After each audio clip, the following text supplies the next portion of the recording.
L'histoire de ce pays est un éternel complot contre la connaissance. Vous êtes en train de subir les effets. Soyez forts, la route est difficile. C'est vous qui devez venir faire ce pays. Nous avons. Vous devez comprendre l'histoire de ce pays. Si un jour, cette histoire doit changer, parce qu'il faut qu'elle change, sinon ce pays n'ira nulle part. On entend toujours de grands mots, de grandes phrases sur le patriotisme en Haïti. Mais en réalité, il n'en est rien. La nation haïtienne n'a jamais été accueillie ni traitée avec aménité dans le concert des nations du monde occidental. On se rappelle certainement, vous vous rappelez certainement, l'anathème lancé contre cette nation par le premier consul de France, Bonaparte, après la déclaration d'indépendance du général Nègre, Jean-Jacques Dessalines. Bonaparte s'est écrié, ils ont osé faire ça, ils cuiront dans leur jus. Ça a été le mot d'ordre lancé depuis 1804 et que les nations blanches du monde respectent jusqu'à ce jour.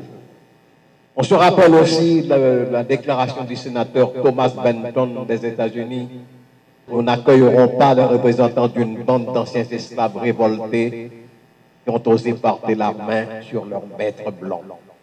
Voilà ce que le monde blanc nous reproche depuis 1804. Nous, sales nègres, sales esclaves nègres, avons osé porter la main sur nos maîtres blancs. Nous ne devons pas exister à cause de cela.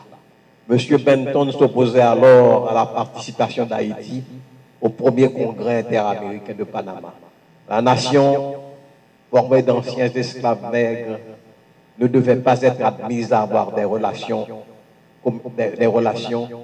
avec les nations américaines que nous, anciens esclaves nègres, nous avons aidé à fonder. C'est nous, c'est Dessalines qui a aidé Miranda.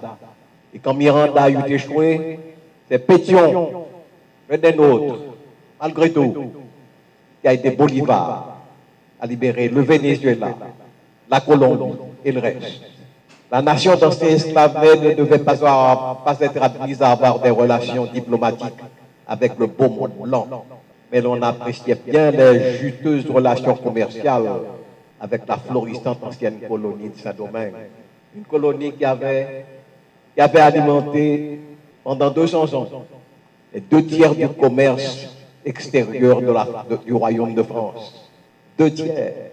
Donc c'est nous, anciens esclaves nègres, qui avons pendant 200 ans alimenté, fourni ce qui était nécessaire à la bourgeoisie française, créé l'économie industrielle de la France. Merci, parce que vous n'avez pas abonné à la chaîne.